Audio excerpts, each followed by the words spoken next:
Do you remember my closing remarks of OFC last year? It was all about removing the DSP from the pluggable transceiver and using multi-wavelength lasers, and in particular, quantum dot laser. It's 1 year after, and the ecosystem has worked together. That's what we like the most. Today we see HGGenuine, one of the market leaders on pluggable transceivers, working with Optica corporate member Innolume. What am I looking at, Hai-Feng? Hi, Jose. We after a year of change, we have made a tremendous progress. Here, what we can see here is a 800 gig DR8 LPO transceiver built using quantum dot laser as a CW source. This is already an LPO transceiver on silicon photonics, yes, using quantum dot laser. Yes, that's 1 the thing year I after. forgot to mention. It's a silicon photonics based transceiver. Here's the beautiful eye. You can see the most critical parameter people using is a T-DAQ. It's about 1.3 dB. It's comparable to whatever you can do with DSP-based transceiver. The other thing is quantum dot laser gives us a very good power consumption. Very good means at high temperature. It's almost the same as room temperature. 1 year after, we have already here the pluggable. That's the reality. It's an LPO silicon photonic transceiver. Oh. Why do you think people don't still believe in this? Oh yeah, it is quantum dot laser based silicon photonics transceiver. Yes, there's a lot of people talking about the benefit. Why should we use quantum dot laser? I can give you 5 things that we can just talk about. Number one, as I said earlier, the temperature dependence is very weak. Make the quantum dot laser based module almost the same power consumption as room temperature and high temperature. Number two, because the quantum dot laser is very tolerable to back reflection, so you can get rid of isolator, which is a big thing, right? So particularly for future integration, you don't need to have a silicon on the silicon platform. You don't need to have an isolator. The other day, Professor John Bowers made a very positive comment on this. So we can get rid of isolator. It's a big win for the industry.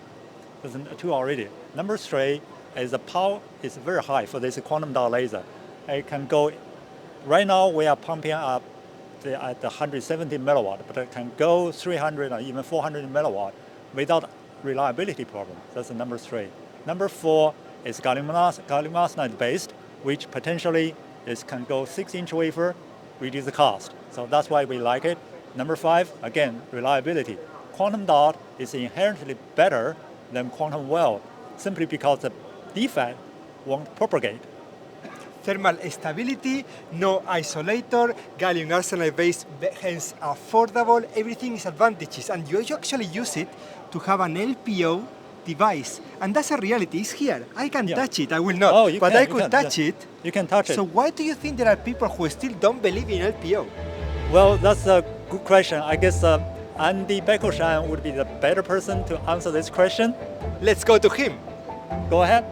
And I'm here with the legend Andy Bechtolsheim. Andy, this is the year where we see LPO happening. What problem are we solving with LPO? So LPO is everywhere at this show. And it's actually surprising to me because I didn't know how many people are doing it, like even companies I'd never heard of before. So it is true that the lowest power pluggable module is an LPO module. You get rid of the DSP, you substitute it with a simple linear driver and a TIA. So that's the good, it's half the power of a full DSP. There's another technology that also is getting mentioned a lot called LRO, linear receive, retime transmit. And the power of that is somewhere halfway between the full LPO and the full DSP, but still much better than the full DSP. And one thing really good about pluggable modules is the system can adopt any kind of module. You can plug in the DSP module, the LRO module, or the LPO module. So the system supports all of this, and depending on the customer and their qualification efforts or what they want to optimize for, they can choose the appropriate technology. And with first demonstrators here at OFC, what does the community still need to do together? Yeah, that's the thing. So we started this LPO MSA to come up with the revised, the relaxed TP2 specification that multiple vendors can meet and they will be fully interoperable.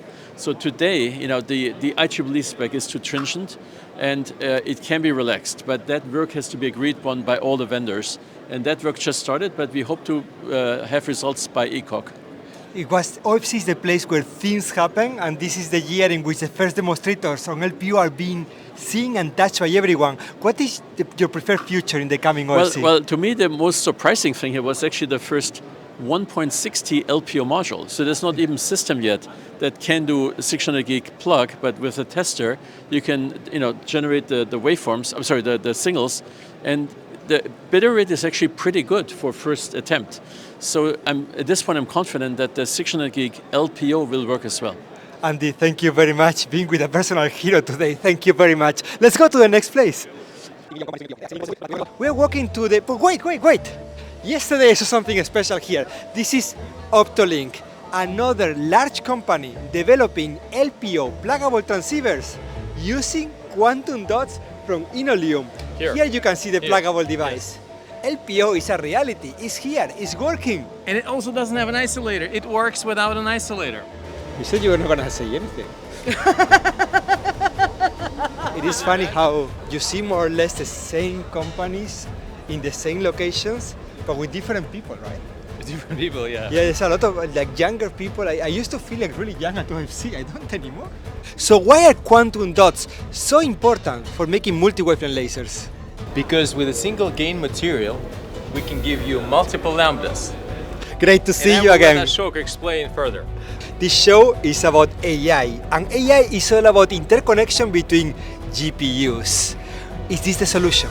We believe so. We believe that we have 50 gigahertz spacing multi-wavelength combs coming out of a single gain material, 50 and 100 gigahertz spacing sampling today. We have 200 gigahertz live on the show floor, and we have 400 gigahertz combs coming very soon. WDM to connect GPUs in the AI world with quantum dots. The future is now.